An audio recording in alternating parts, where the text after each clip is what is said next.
think of it. Okay. So I'm talking, what if there was a dog in a rabbit hutch is where we were at. That's exactly what we were talking about. We're coming in just a little. How's mine? Okay. Okay. Easily enough. Okay, yeah, that looks good. Also, when we know we're talking for an audience and not just for each other, we will start projecting more. That's just how it goes. All right. But, yeah. I Okay. was about to say, though, considering that where Minnie likes to park herself during my streams is on my lap, I could have a mini cam. It's just that when she wasn't there, it would become a dick cam. I was just going to say it'd be a crotch cam. Yeah, and I think Twitch has opinions on that. Right. Terms of service and all that jazz. Yeah. So this is different because she's usually on your lap, but now she's on the floor showing off her Yeah. Kong. Yeah, showing off for us. Yeah. Which I have to tell you, I was very impressed when I came in. Yeah, it's very impressive. That's what she does it. Turn this fan. Yeah. Also carrying You're moving.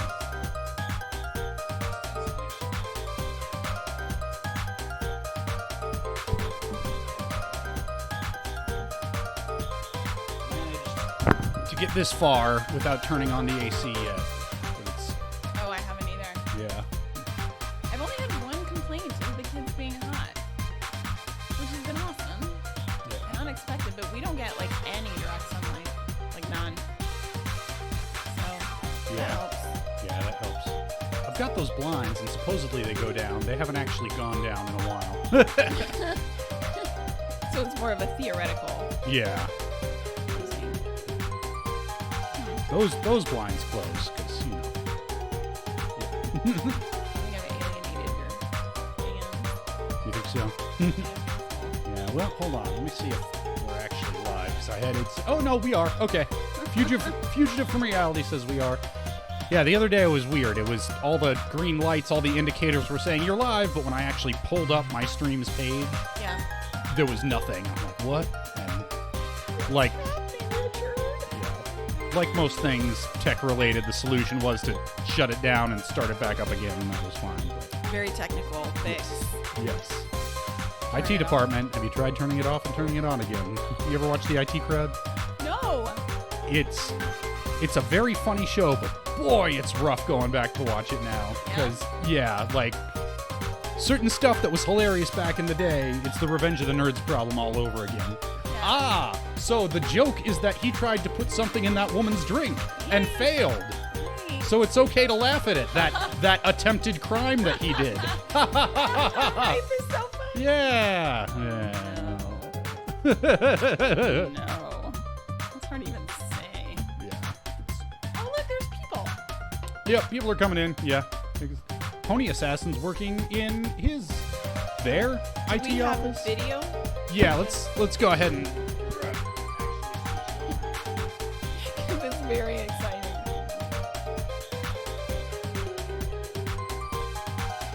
Taco's having feelings. He's crying a little bit.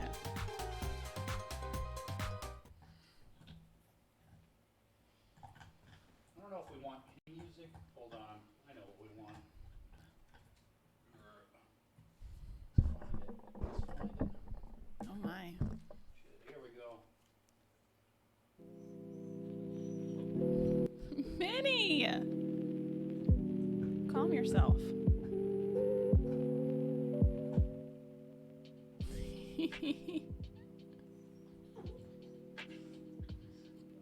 I think Minnie might be an alien.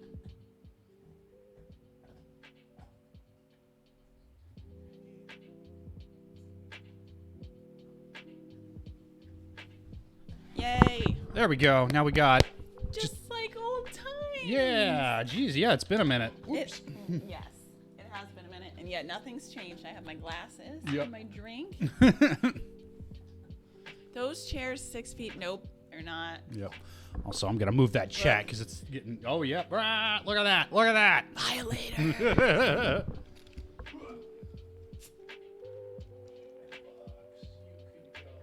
Yeah, there we go. Awesome. There we go. Now it's up up there instead of all up in my shit. Right. Yeah. No, we want to see your face. Yeah. You know what? Maybe I can make it bigger. That's what she said. Too easy. That's what he said. No, true. Maybe they both said it. Minnie! Yes, it is I. I am on She's stream. so excited. Stream time for Minnie.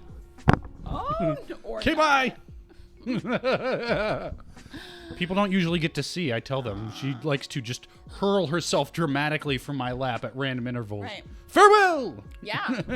Well, and if you think about the proportion of her height to the height of the chair, like Mm-hmm. she's taken a leap. Yep, that real- is. Real Yeah. leap of faith. It is the mini show. Welcome to the mini show. I think we could probably talk about Minnie for an hour. Yeah, I think that's fine. Yeah.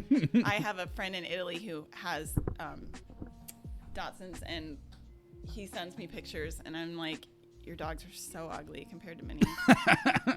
like they're just real dogs. That's something I actually do, though. It's true.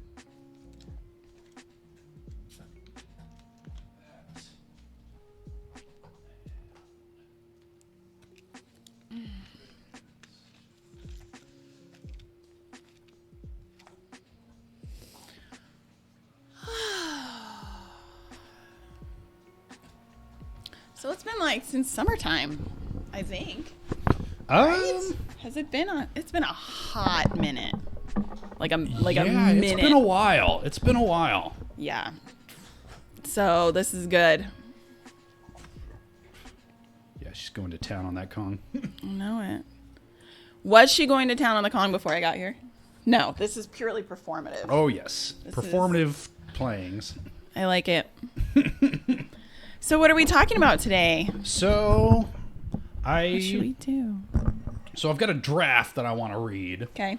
I've gotten a lot of mileage, not so much lately, but that is another thing that I'm trying to be better about, get back into, is getting more writing done. Right. And it's been, when I do the writings, it's been super helpful to read it for the stream. I love it. Yeah. That's a win. So read it for me too. Yeah. So yeah, I'll read it for everybody. That sounds good. Yeah, it's like you were saying earlier off stream, early days with this draft. This was like, Yeah. I don't think it's even a full first draft, but it is what it is. Let's see if I can just get it up on my phone here. I didn't know it was 420. Oh yeah, also it's 420. Nice. Makes today extra special. Okay, so what's the premise of your piece? I have not read this Yeah, yet. so this is, I've told you just like, hey, here's a thing that happened to me, not in writing form, but most Right. of this. Let's see. This is heavy. It's a little heavy. Yeah. Just drop this down a little bit so it's not like all up in my way. Okay. There we go. There we go. Yeah, as long as it's pointed at your face, it can be down, it can be... So many options. Yes. All right. Oh no. Oh no. Let's not talk about that. All right. Wait, that ain't it. What the heck? Oh, here we go. You gotta keep your porn in a different tab. Untitled document. Okay. Wait, I've got a different untitled document here.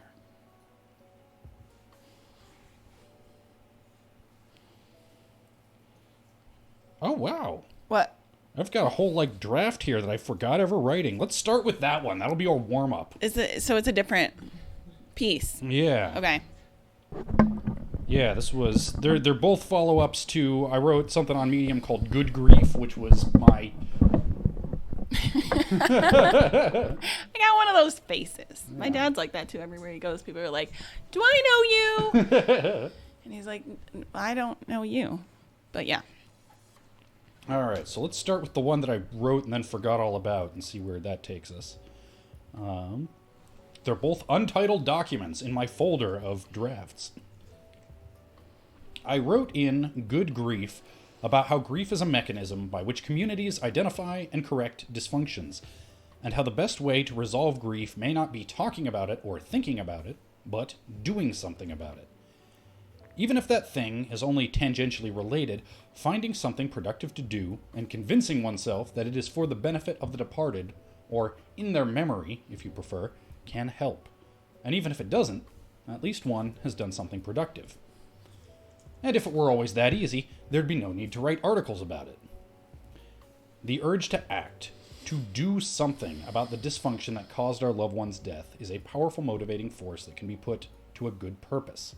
Unfortunately, when misdirected, it's at least as easy for it to turn destructive. I wrote in How I Learned to Lead My Family about how the disposition of my brother's physical remains became the focus of a family power struggle immediately after his death. In the aftermath of tragedy, the grief-stricken members of the tribe are consumed with the desire to identify and correct dysfunction. The leaders of the tribe, therefore, must restore confidence in the social order. Ritual is a valuable tool for reinforcing order and stability. Enter the funeral. In Grief, What Is It Good For?, Thomas Seeger writes, "When grief results from a sudden increase in existential vulnerability from the loss of a protective ally, parent, or other blow to social status, the solution is to restore status. Funerals, which by definition are for the benefit of the living, might perform this function by strengthening social ties, or by making ostentatious displays of wealth and resources intending to signal to others in society that the loss will be overcome. In societies with strict rules governing such things, funerals also," this is me talking again, not quoting, "funerals also reassure those attending, those in charge are doing what should be done. The leaders of the tribe are taking the proper steps to show respect to the deceased, and, if you believe in such things, secure their place in the afterlife. Whatever dysfunction needs correcting, it's not faulty leadership." My family didn't really have that. We're not particularly religious. My siblings and I were raised Catholic by our mother and stopped practicing within a few years of being old enough to decide to do so, although for most of us it was less a decision and more of a lapse.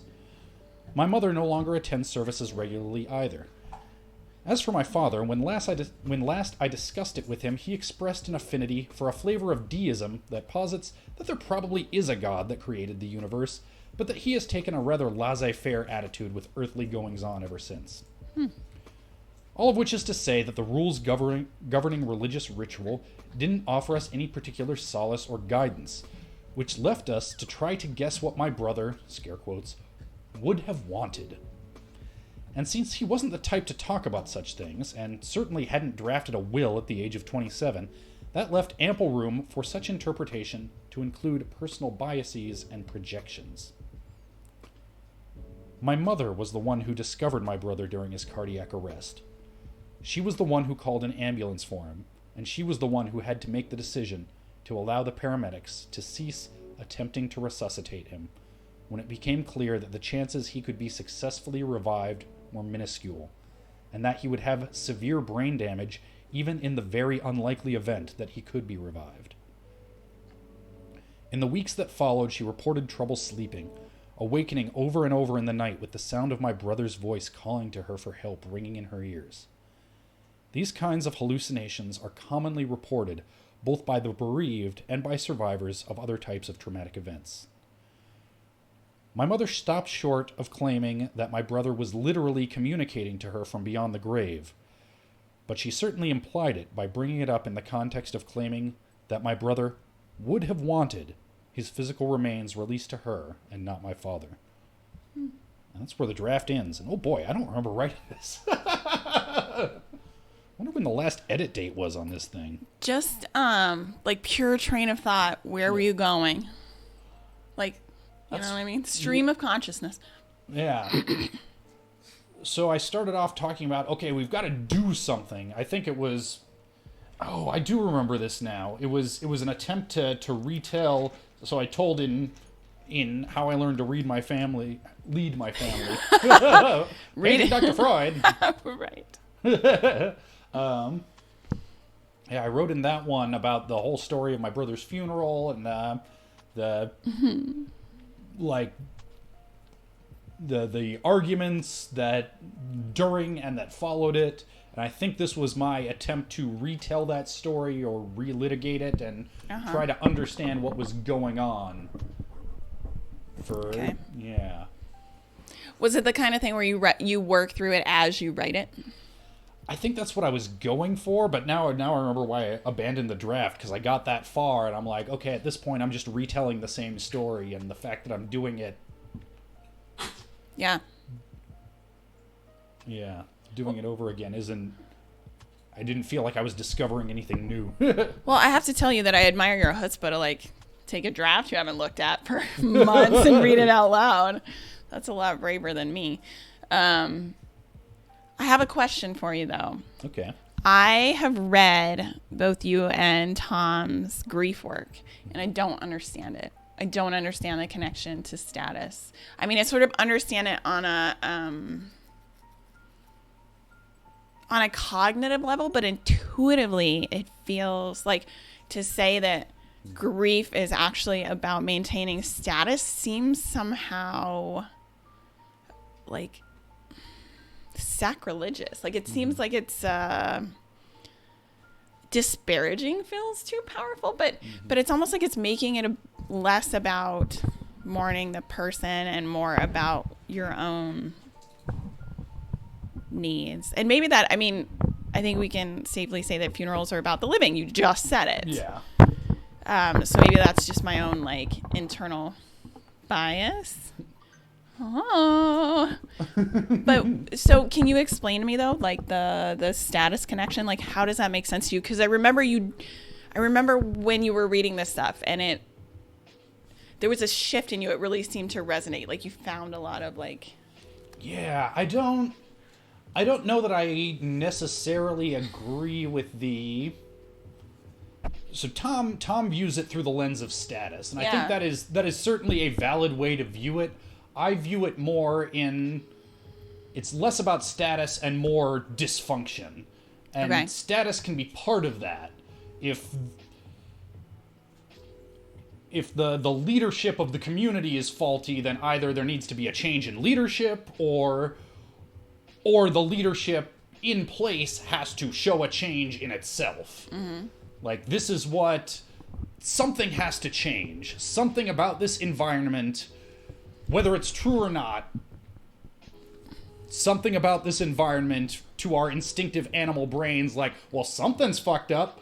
People don't just die at 27. That's not right. Okay. So somebody died in this circle. So that indicates there's something wrong. Yeah. In the circle, within the circle. Okay, so now I understand what you mean by dysfunction.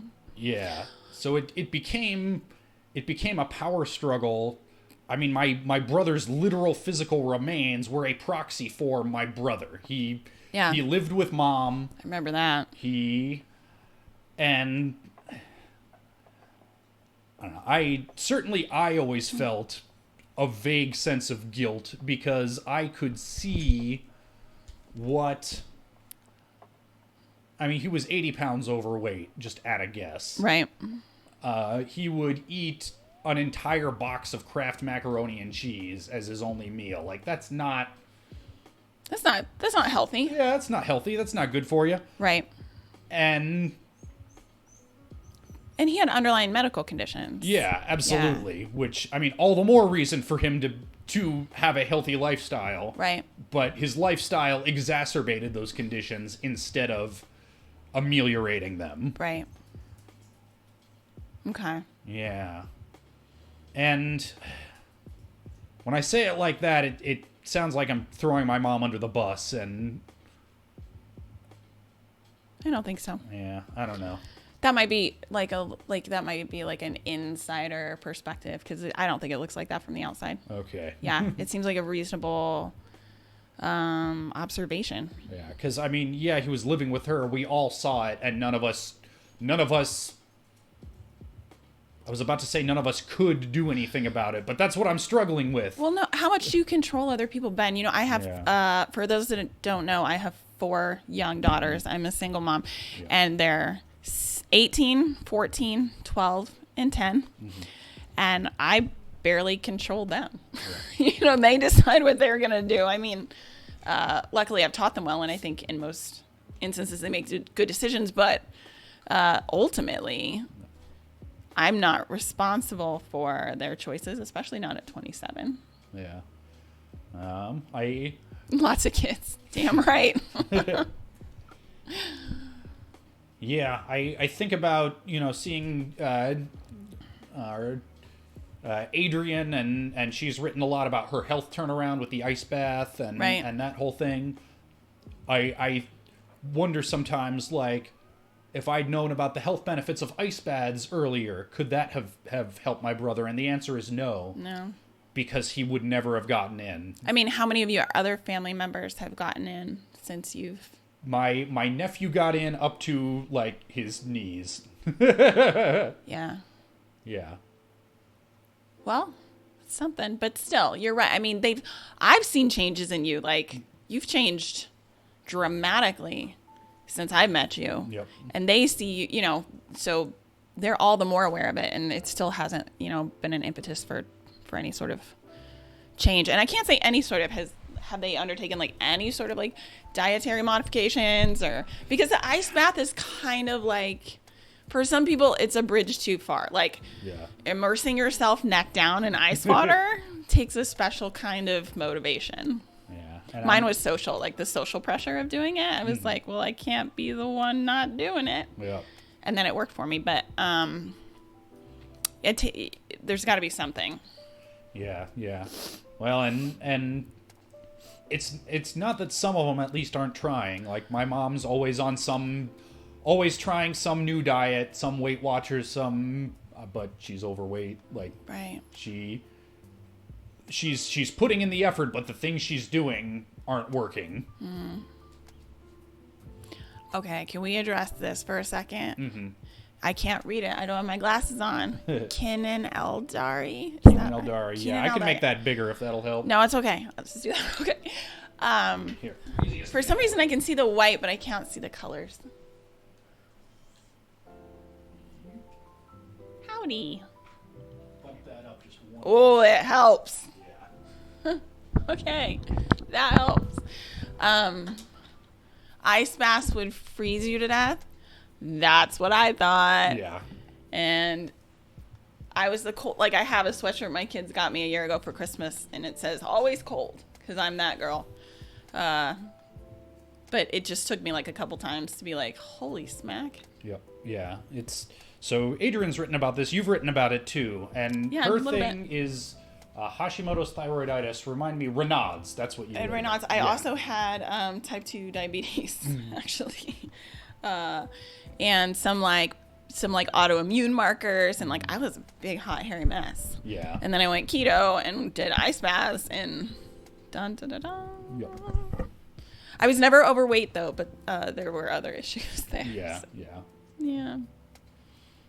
AJ, Ben's met me. He knows how much of a stick I am. I shed that heat. You're up. You gonna verify? He's a stick and he sheds heat? Very skinny. Gotcha. Yeah. Skinnier than you. Yeah, he's not quite Charlie skinny, but close. Gotcha. Yeah.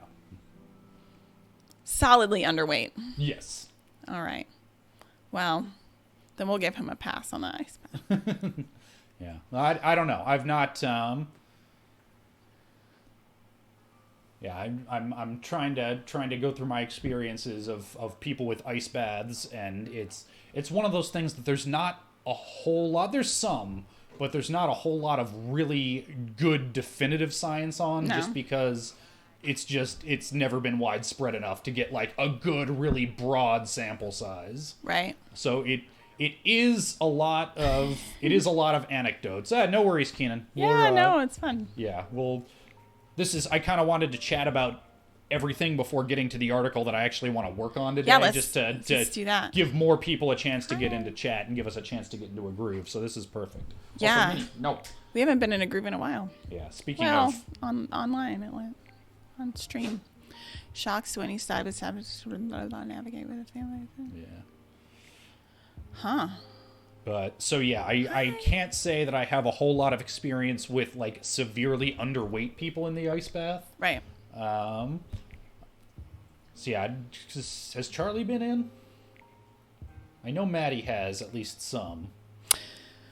I don't think Charlie. I think she did her like hands or something, but no. And she is always cold.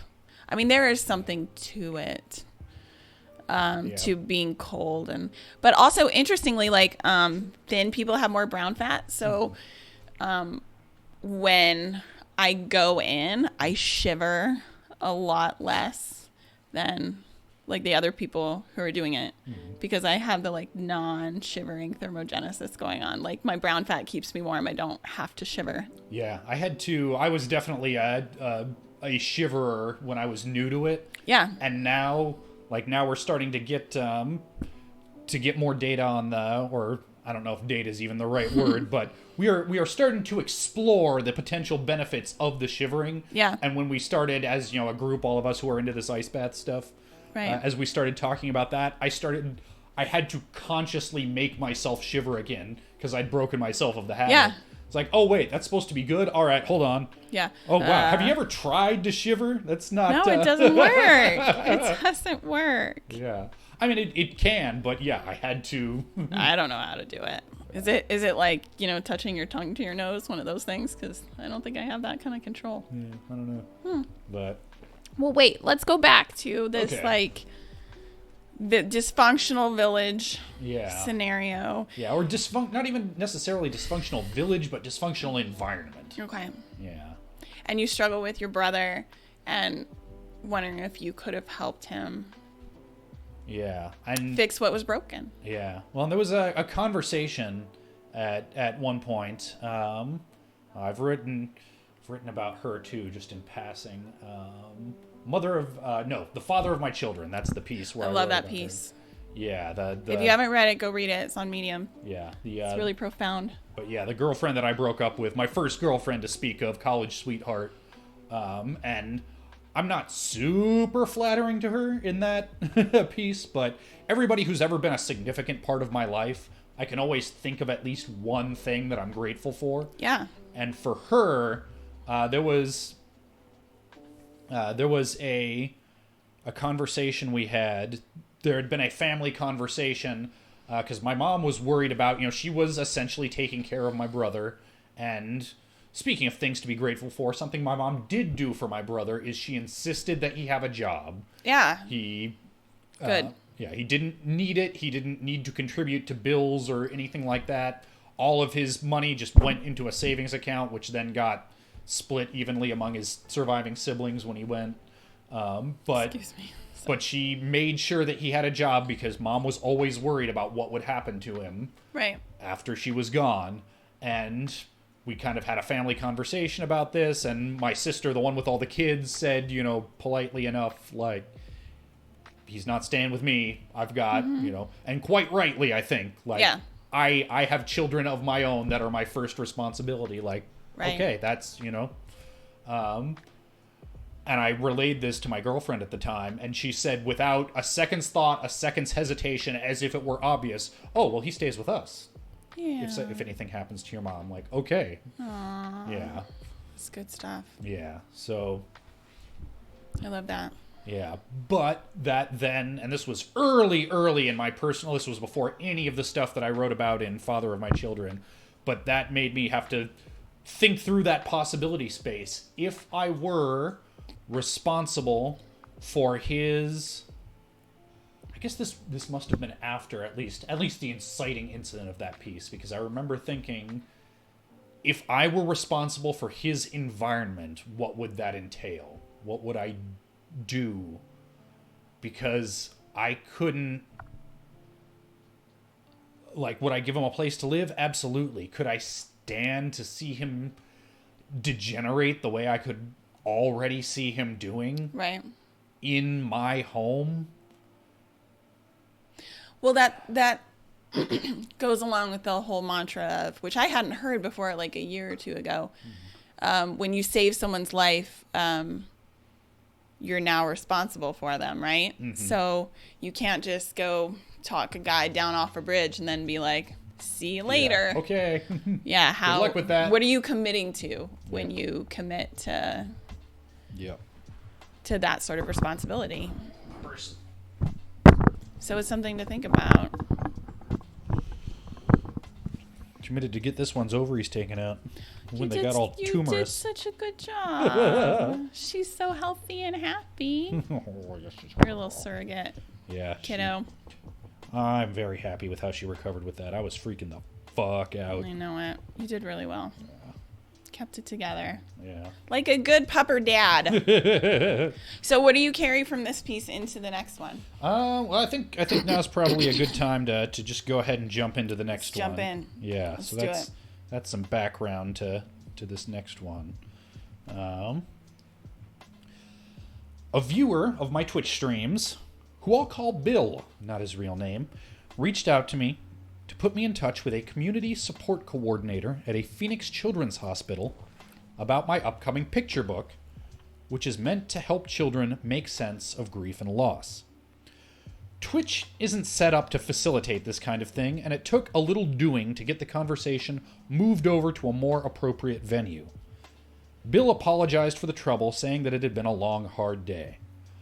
I noticed that he'd been very apologetic throughout the entire exchange, more than the usual awkwardness that sometimes crops up in these sorts of interactions. And he'd also mentioned that he'd been spending a lot of time in this children's hospital over the last couple of days. Is everything okay? I asked. No, it's not, he answered. My son passed away today.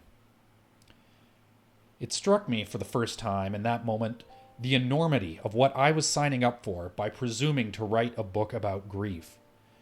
This was the first time, but it would not be the last time, that someone reached out to me on the worst day of their life. It was now my job to know what to say and what to do when that happened.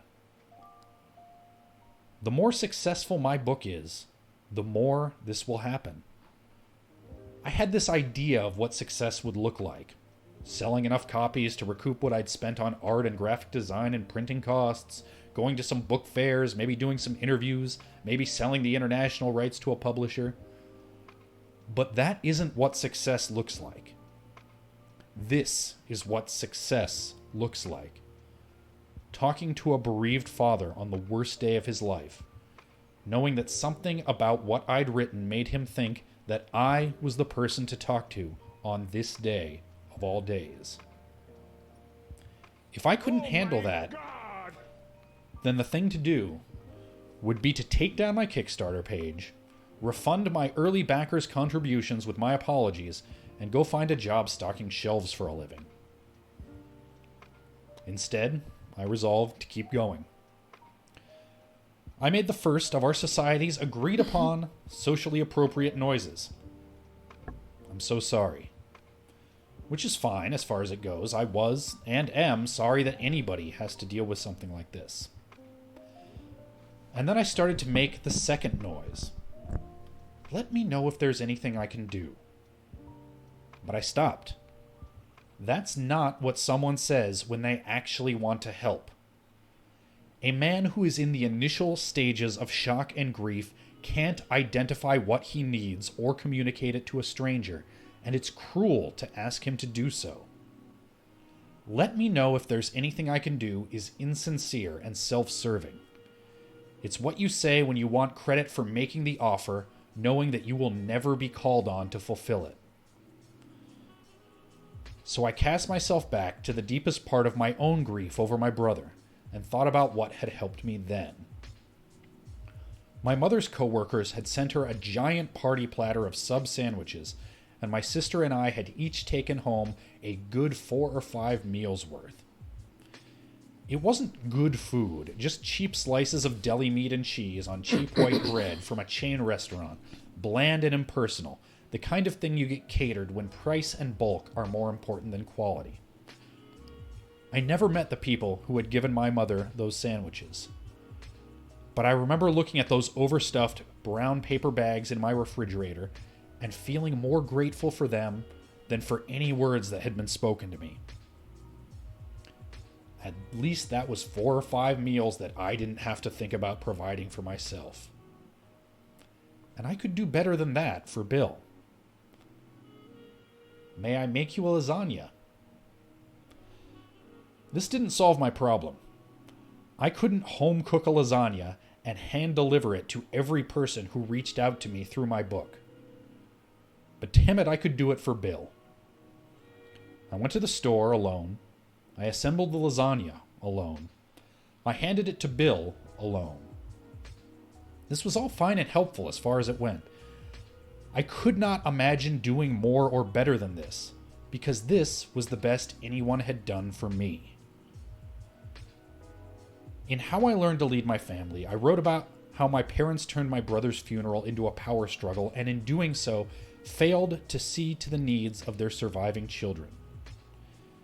In Good Grief, I wrote about how a bereavement calls the fitness of the group into question, creating an existential crisis that must be navigated, because something must be done about the failure of the group to protect one of their own. That was the existential crisis that Bill was navigating, and importantly, he hadn't reached out to me asking for help. He had reached out offering me help with my book project. This was how he had chosen to pay the toll. And that's another link to another piece that I wrote about how my dad helps underprivileged young men in the criminal justice system. This was how Bill had chosen to pay the toll, to give the dead their due. Sorry. And that's near where my draft ends, because this is where I kind of got stuck.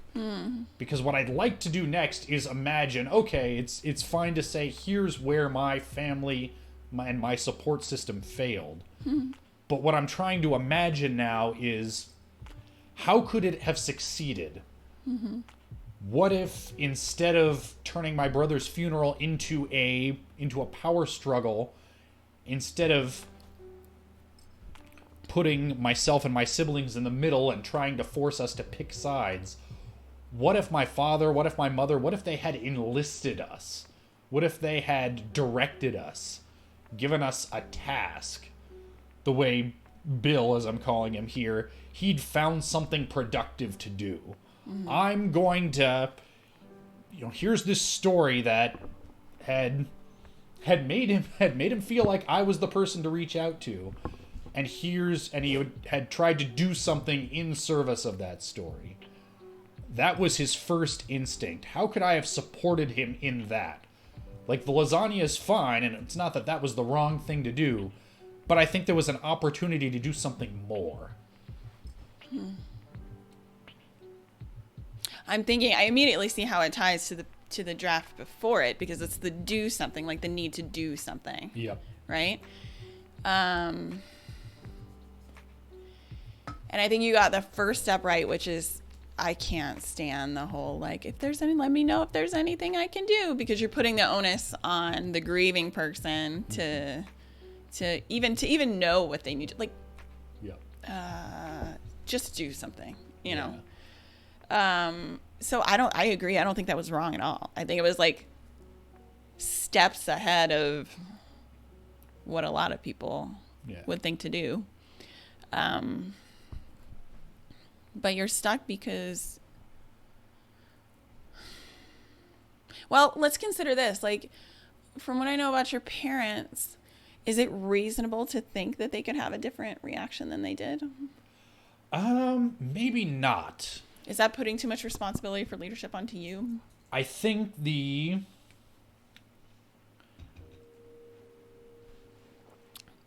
I think that's not.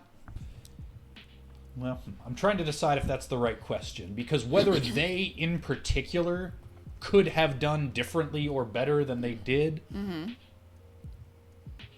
as long as, like, that's still my point of departure. Right. That's why the first thing that I could think, the only thing I could imagine to do was what some anonymous people that I only knew at a step removed through my mom, what they had done was give me some food.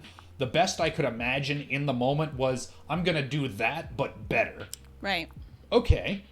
That's step one. Step two is imagine what else. Gotcha. Yeah. So you're not, I see what you're saying. You're not really questioning the capabilities of your family to do anything better. It's more of like almost a reparenting. Like, what would you have had them done in your ideal world so that you can use that experience to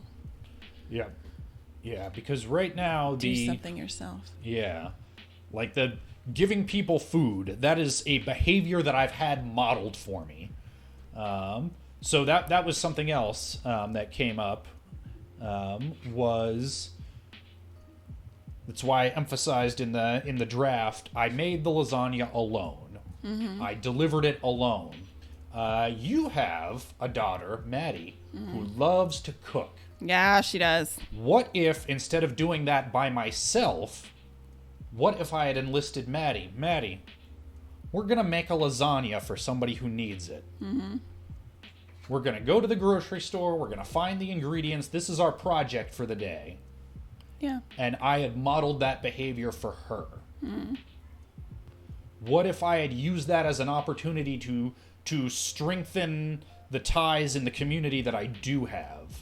And that's something else that's been going through my head. It's not a coincidence in the book, the Eloy book, that book ends with Eloy leaving his birth family.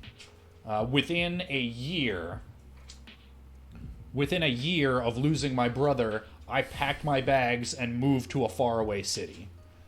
Well, it makes me wonder if there is something in the whole like status grief or dysfunction grief matrix where you're like, this isn't working. Yeah, I think that very much was. Like, I navigated that situation as best I could, but what I needed to do once the initial crisis had passed, like, okay, this environment doesn't work. I need to change my environment. Right.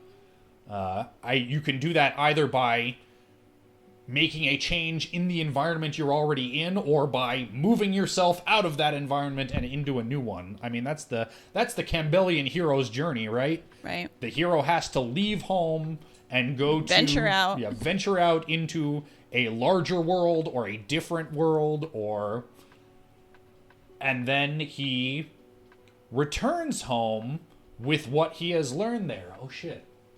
I'm back. I'm in Arizona again. Weird. Yeah. Yeah. And that's something else that I'm... much the wiser.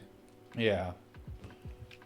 And that's something else that I'm navigating with the ongoing Eloy story. I have a draft of a sequel.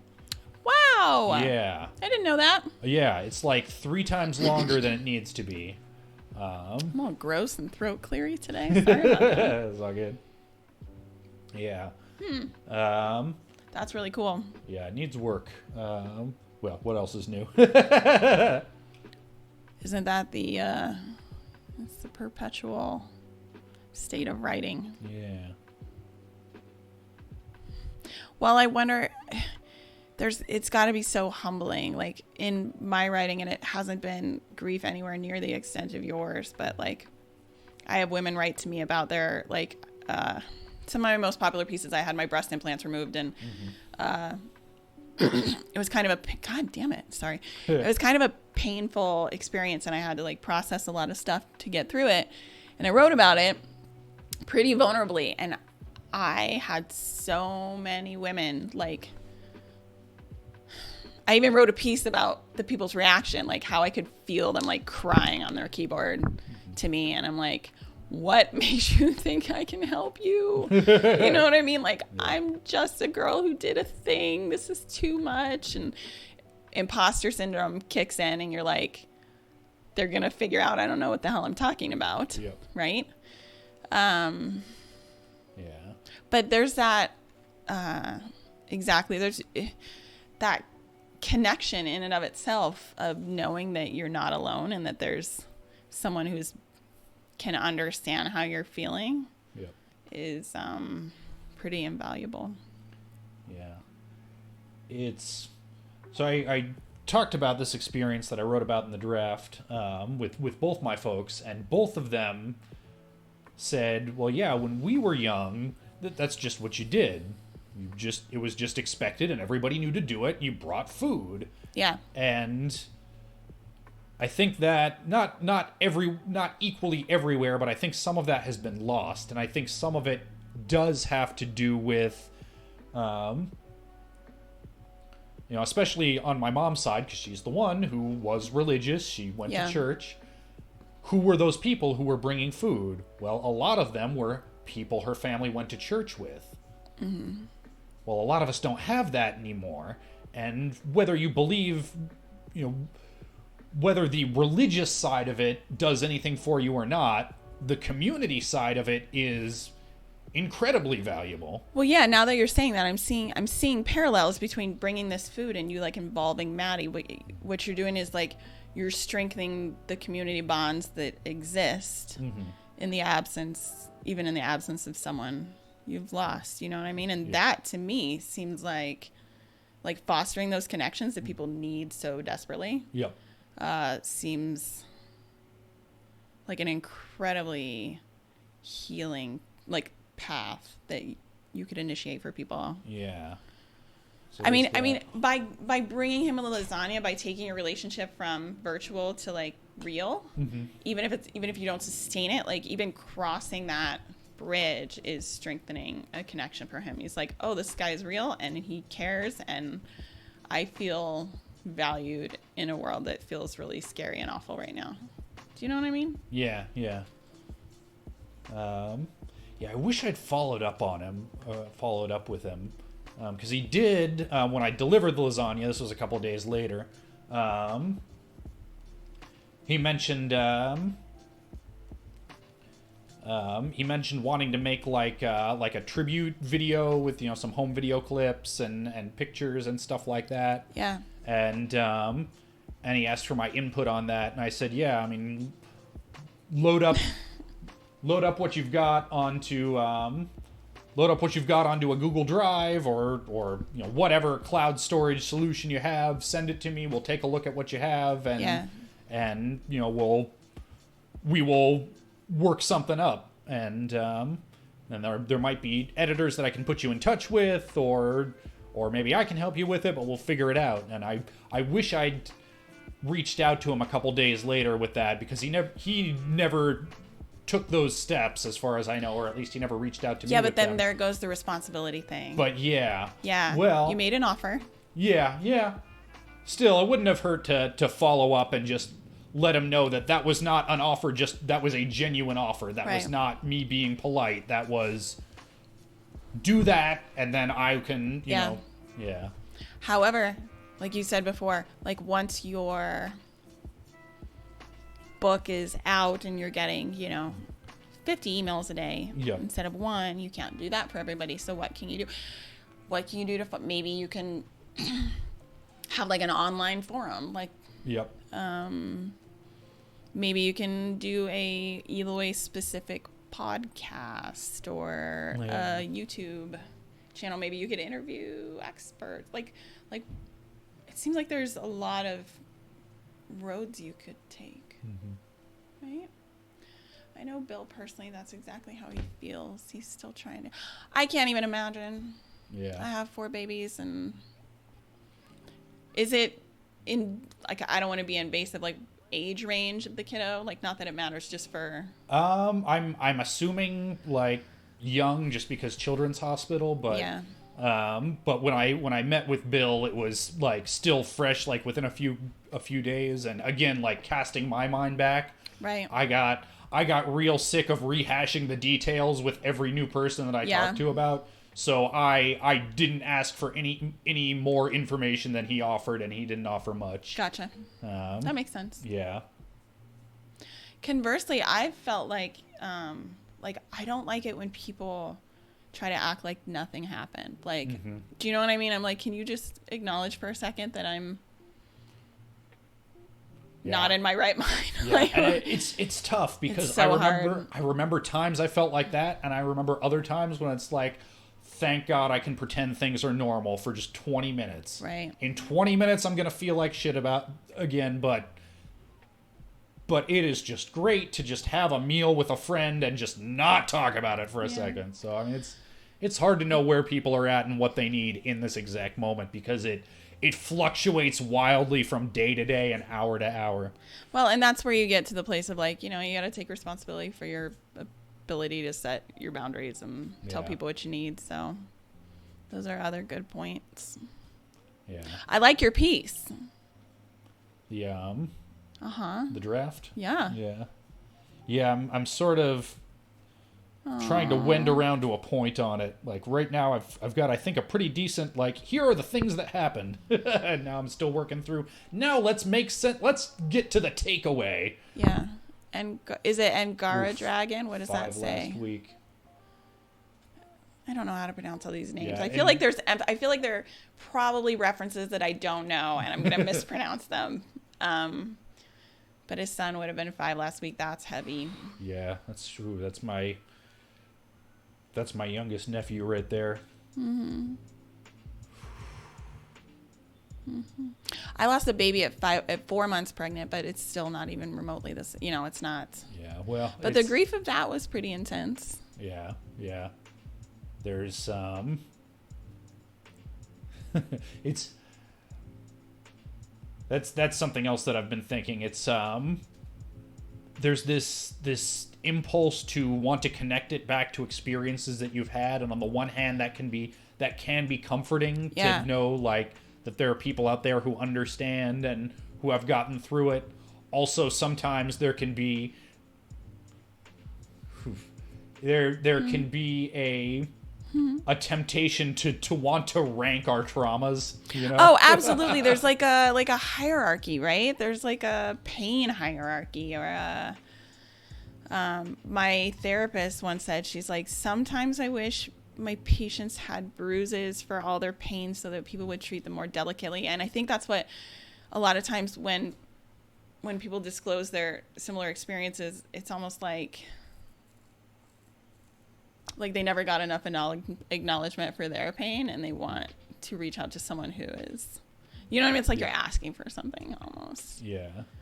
But then there's the connection value too. Like, when it happened to me, I had friends come out of the woodwork and be like, oh, that happened to me too. And that was priceless.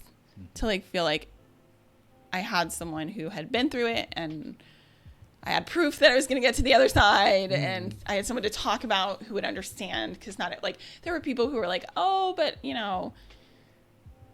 there was it's just a pregnancy. It's not a real baby kind of crowd. And then there was the, oh, you can have more crowd. And, nothing is ever the right thing to say. Yeah. Unless you've been there. Yeah, I think you can have more is probably never the right. Oh, I've heard that was a thing. That was an older generational thing. But yeah, see that, if that's an older generation thing, that feels almost backhanded. Like, well, you're still young, not like me, so feel bad for me. Yeah, it's about the person. At least you can have. Yeah, that feels shitty. I did not get. Well, you already have 3. Yeah. So that would have been along the similar vein. God.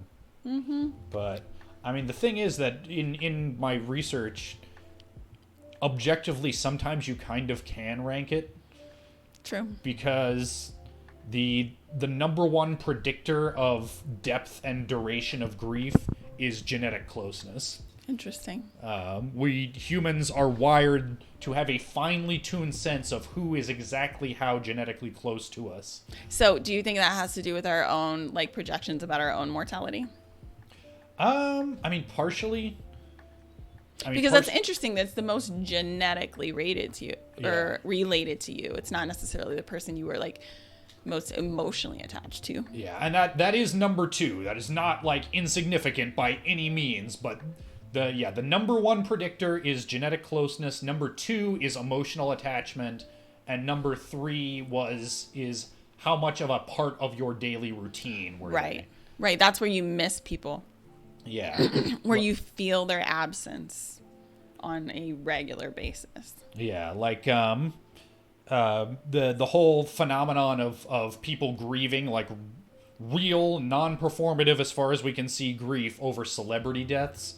I think that's where it comes in, as that number 3 part of your daily routine. I never really got the grief over celebrity deaths until he's a celebrity only in the most tertiary sense of the term, but a guy named Ryan Davis, who was a streamer. He's in part of Giant Bomb, if anybody here knows that video game website, but they started doing video game videos and streams kind of before that whole thing exploded.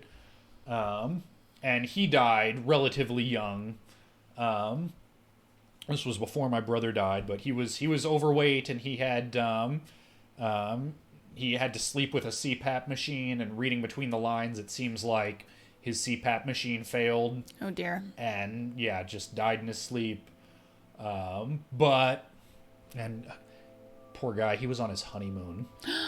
Yeah. Oh, that's tragic. Yeah. But that was when I finally got it, because he was putting out daily videos, and I would put them on as my background noise when I went to sleep. Right.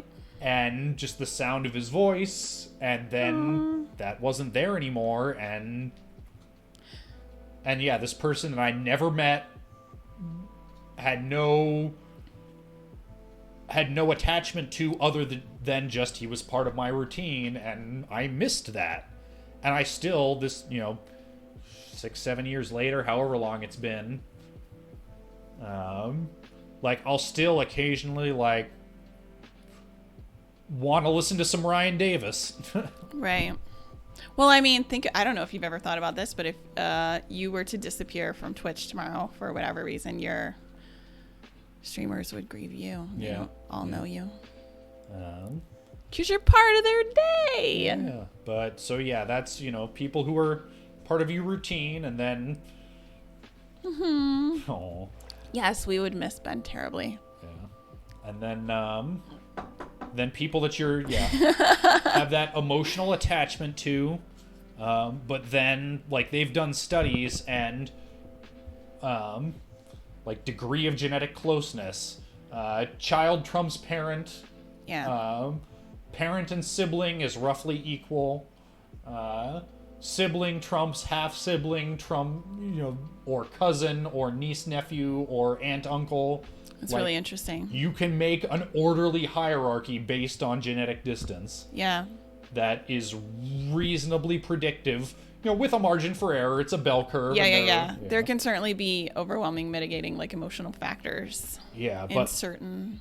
Yeah, but, they've done, identical twin studies, and twins, even if they're estranged, even if they don't like each other, they're not emotionally close, they're not part of each other's routine, but they might not even, they're so estranged that they don't even know for years that the other one has died, but then when they find out, they grieve over it because of that connection. That makes sense. All right, so when we talk about this again, are you going to have you're going to move forward on this? We're going to see what you've been thinking. Yeah. Even though, do they know you're moving? Oh, yeah, I've talked about it a little bit. Gotcha. So, because I know you're going to be busy, but I still want to... Yeah, in fact, when we were on our standby schedule screen past a certain date, it just says, schedule's weird, 'cause moving. 'Cause moving. Yeah. He's moving closer to me. Yep, yeah. 5 minutes away. What are we going to do? Are we going to stream from my place or your place? Well, we won't. Because we're going to do more of this now, yeah? Yeah, we might have to... Ironically, I will be physically closer, but we might have to, do the tele-streaming thing. Or we can try to stream from your place. I suspect that your internet won't handle it very well. Oh, the stupid... But I could upgrade my internet. Yeah. We can try, maybe. But, I feel like I need to do that anyway. Yeah, well, you're on... I'm fairly sure you're on CenturyLink, right? No. Oh, no? I got Cox. You're on Cox? Oh, we can probably get you hooked up then. Because, we're so plague buddies. Yeah.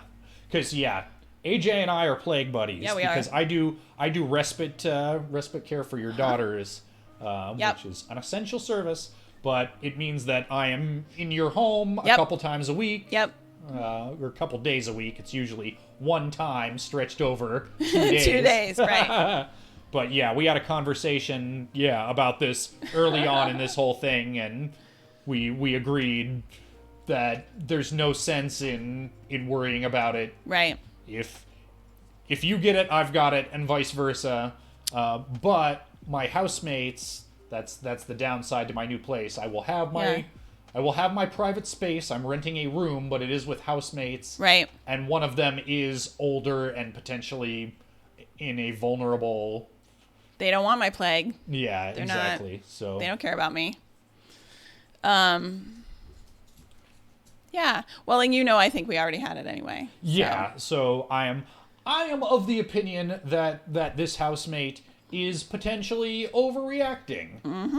But that's also not my decision. Yeah, to that's make. his prerogative. Yeah. Right? So he gets to respond to it however he chooses, and I will respect that to the best of my ability. And that's just how we do it. Right. And you're entering a communal living situation, so.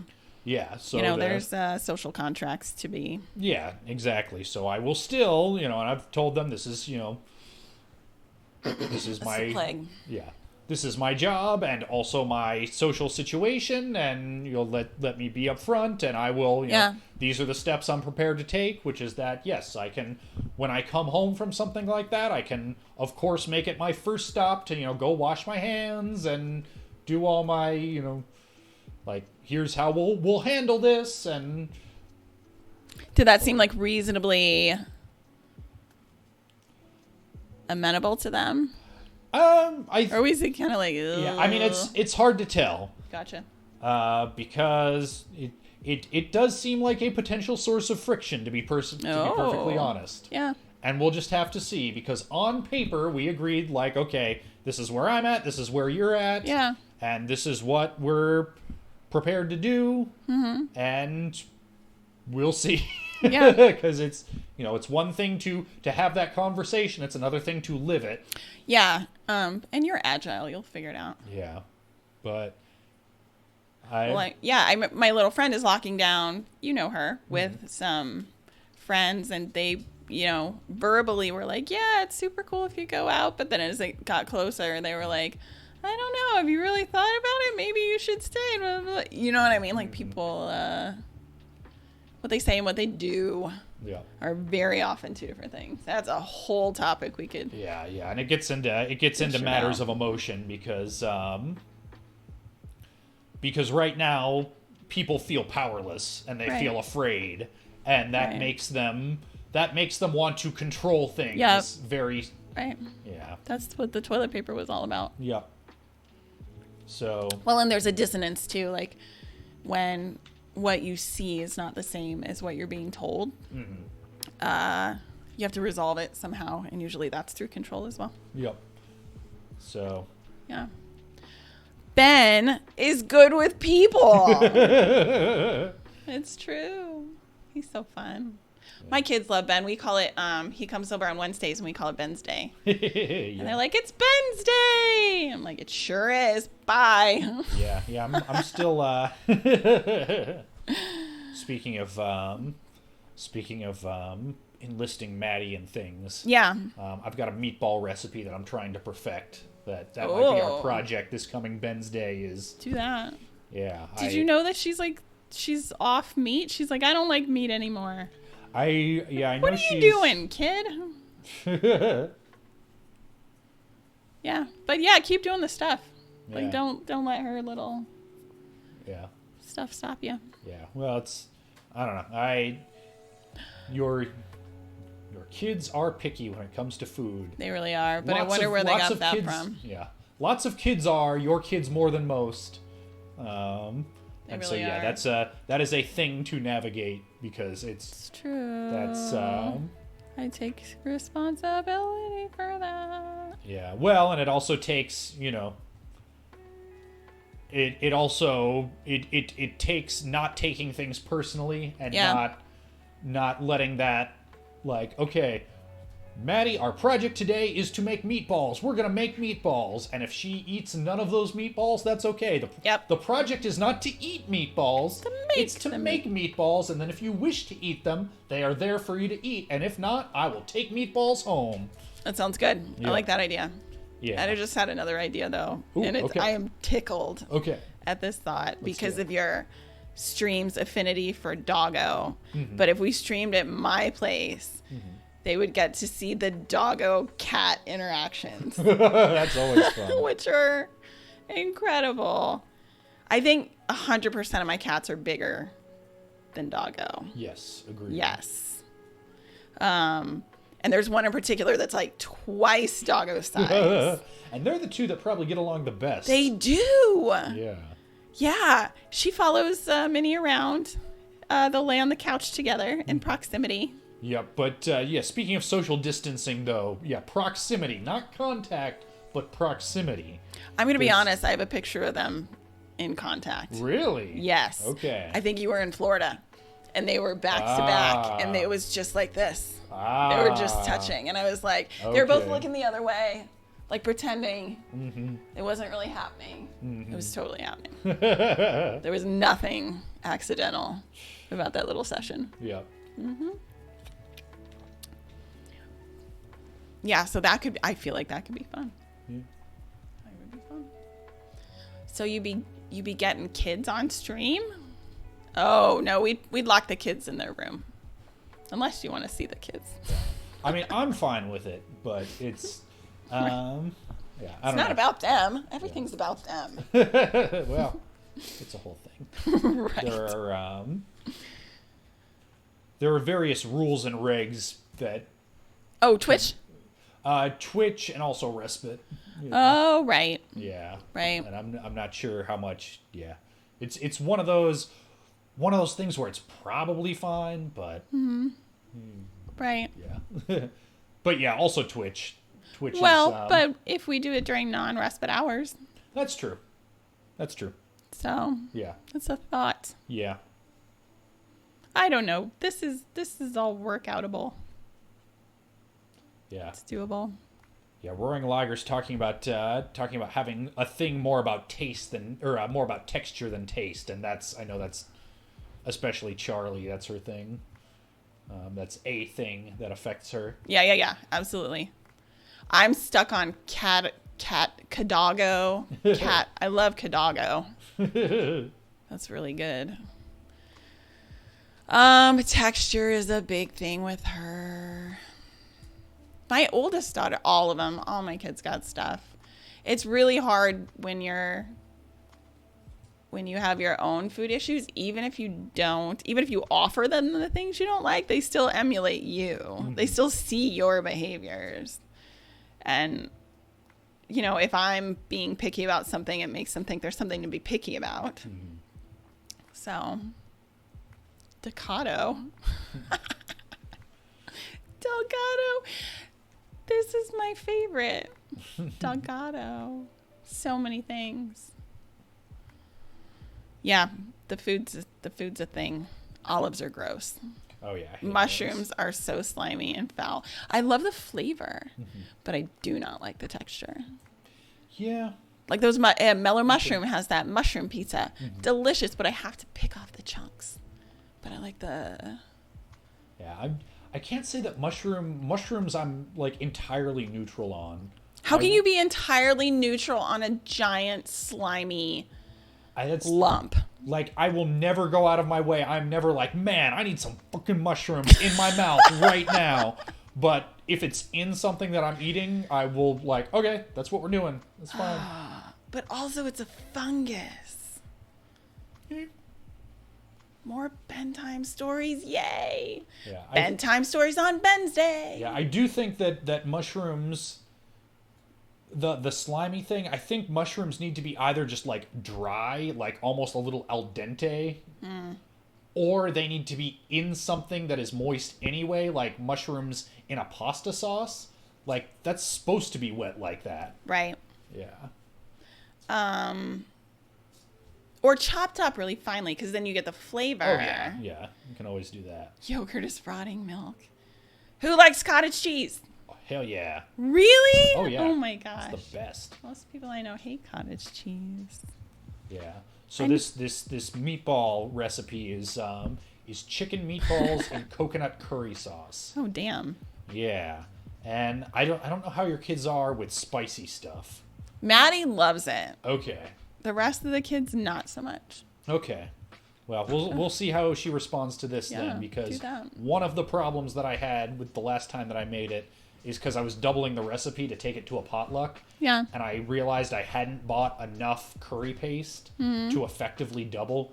So I think the recipe probably would have been a little bland to begin with, but with only like 2/3 as much curry as it needed, Yeah. it was super mild. Nice. And I'm like, I like to taste the spice if I'm having something spicy. Damn it, Ben. I don't want to be overwhelmed with it. I don't want it to be the only thing I can taste. We found it. But We found it. We found our source of conflict. Because spice, like hot stuff, I don't understand why people want to put painful things in their mouth. Don't take that anywhere weird.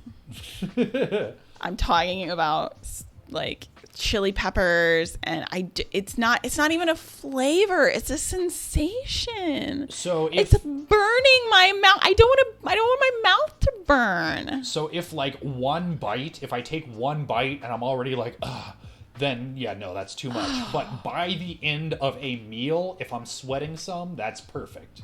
Like I want it to What? I want it to creep up on me over time. Sweating at the end of a Yes. meal?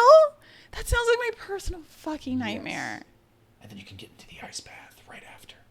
You're killing me, Smalls. It's too much. Look, they agree with me. Yep. Anti-spice. But Anti-spice, pro-spice. So that was one problem. The other problem was that the recipe called for coconut milk that kind of comes in a can with like the big thick chunks on top. Mm-hmm. Like, and no. that was fine, but it wasn't. It came out too soupy, too watery. Okay. So I want to try and swap that coconut milk out for yogurt. Coconut milk is very watery. Yeah. It just is. Yeah, some like full fat, plain yogurt. Give it some of that tang and some of that creaminess to the sauce. I do like the tang. See how that goes. You ever drink tang? No. Like I'm sure I have. In the little orange. Yeah. Ooh. I grew up with tang. I'm dating myself right there. Look at all these good food suggestions. Here's a weird one. Oranges taste sour to me. All oranges? Wait, how is Roaring Liger's thing red? Why is that red? That's because see how he says at Ben Creighton? Okay. Yeah, and that's so the that account highlights that it. we're logged in here. Yeah, so if you wanted to, So can your people see that? so see where Skirtspur says at Keenan Eldari. Yes. So Keenan Eldari sees that message as red and Okay. highlighted because it's directed at right, him. so that you don't miss it in a Yeah. thread. That makes sense. Yep. What do you think of all oranges taste sour? I mean, all oranges What are. kind- They might be more. They're all kind of sweet and sour. So some of them are more sour and less sweet, and some of them are vice versa. But Do you like sour there things? is a sour taste in there. I do. Me too. Yep. But for everyone to see a highlight, we can spend rupees. Oh. Yeah. Rupees are this weird currency that people get just by watching the stream. It accrues over time. So they don't and have then- to actually buy anything. Yeah, it's not like you don't exchange real money for it. It's Gotcha. like loyalty points or Oh, that's whatever. fun. That's neat. Yeah, and I need to think of a new way for people to get rid of them because right now, so you can use them for different things. Yeah. Right now, you can spend, I guess it's 380 of them right now to highlight a message purple like that. Gotcha. But 380 is like We nothing. pay with time and our souls. Everybody in this chat could highlight every message that they do all the time. What else can you do with Yeah, them? Roaring Liger has 34,000 of them. Oh my. The only thing you need people is Yep. spam the streamer. Yeah, so we need to find some sort of currency sink to devalue the currency because right now inflation is They're rampant. setting up a status hierarchy for who has the most. Yeah, inflation is rampant. Yeah, it looks like it. Do you determine like how many it costs on your stream to highlight, or is it a standardized amount? Yeah, you can. So I've got it set to the default, which, I need 20K. Yeah, I need to set up some new sync system so that people can spend their points so that Yeah. they'll be worth something again. That's cool. And the orange thing. Okay, I just realized a discrepancy in my own thing. You do like sour stuff, though. Some people can't stand sour stuff, right? Like Warheads. Yeah. They won't do it. I enjoy Warheads. Mm-hmm. And some people think that's painful. So maybe it's just a matter of... What kind of pain do you want? Yeah, choose your own adventure, if you will. I'll eat a whole lemon. I'll like peel a lemon and eat it. Yeah, I had some lemonade the other night that was it was perfect because it was just there was just enough sugar in it that it wasn't like biting into a whole lemon. Yeah. But it was very tart. It was very it was one of those you fill up the glass with ice cubes and you pour in the lemonade and those first couple of sips you can't quite stand. Yeah. But then you give it a second. Yeah. Okay, now we're talking. Settle into Yeah. it. People cram so much sugar into lemonade. Oh, it's so gross. Yeah, I'll only have lemonade if it's like fresh squeeze. And even then, people like stuff sugar in it. Yeah. Yeah, if it's over a certain amount of sugar, I give it to my kids. And if it doesn't have enough, they give it to me. Wait, Warheads aren't as sour as they used to be? I believe it. Is that true? Why? Why would they do that? Because everything's terrible. because everything has sugar in it in America. Catering to So people don't understand what things are supposed to taste like. Boo. Yeah. It's addictive. Are you still primarily like low carb? You still do that, right? Yeah, I'm not super strict about it. Me either. I'm glad someone else on your stream was around in 1997, although they were probably like 4. I was not 4. Sounds about right. So what else? What else we got? Anything? I think that was the big thing that I wanted to do. I was really just, like it. Yeah. I like it, and I look forward to hearing more. 8. Okay. Fine. I was 17 too. Yay. Class of 97. What were you? Class of 98 or 99? 2000. Oh, shit. Yeah. I didn't think I was 3 years older than you. Are you 37? I think I'm older than that now. Pretty sure. 38. Am I 39 now? Oh, my God. I'm pretty sure I'd know if I was 40. I'm pretty sure somebody would have given me an unmitigated amount of shit about it. I don't know. I definitely walked around thinking I was 33 for an entire year. And then I had a birthday and I did the math and I was 33. So I was excited because I got to be 33 again and I was totally cool with it. But also, that's weird. Yeah. No, I was 82, so I'd be 38 now. Because my birthday's already come and gone this year. Okay. Yeah. Okay. So I went so nice. So we're 3 years apart. I mean, it's probably not worth doing the math. I was a year old when you graduated. Rub it in, Roy Liger. Rub it in. Oh, no. All right. Cool. Cool. Well, I think that's pretty much what we set out to do today. We did. Yeah. I'm happy Thanks to for be coming back. over. Thank you for having me. I look forward to doing it again. Yeah. Well, I still have this place, but Yeah. yeah. So what do you got? Like another week or two, right? Yeah, end of April. Yeah. So yeah. Mm-hmm. And, in fact, I think a week from Jesus Christ, a week from tomorrow, I think is my moving date with the movers. Oh, you got movers. I did get movers. God, I was going to say once again, we're the most useless. We'll be happy to help, but it's literally the most useless moving crew Yeah. you can imagine. In fact, it might be like counterproductive to have. Yeah. When I moved units, I did it while my girls were at their dad's because it made it harder. Will there be enough room for all your stuff? No, I've got a storage unit too. Yeah, I'll bring my bed and my computer that I stream from, and enough clothes, and pretty much everything else is going into storage, books, furniture, all that shit. Yeah. Probably not all of the furniture either. Turns out that chair behind you, Yeah. yeah, somebody broke the back of that. It's like This? wiggly. Oh, yeah, but you know. So yeah, that's not worth putting into storage. Okay. You know I can sew, right? Because what I'm looking at right here, we could probably do this offline. Mm-hmm. But you can, we can rip this seam, like either glue it or bolt it back in place and then sew it back up. I don't know if you're interested in salvaging the chair, but it looks pretty salvageable. Well, I mean, the thing is, I have no use for it where I'm going or Gotcha. in the foreseeable future, so... So nah, just chuck it. Yeah, it's... If my housemates need more, like, patio furniture, it doesn't matter if it gets rained on. Yeah.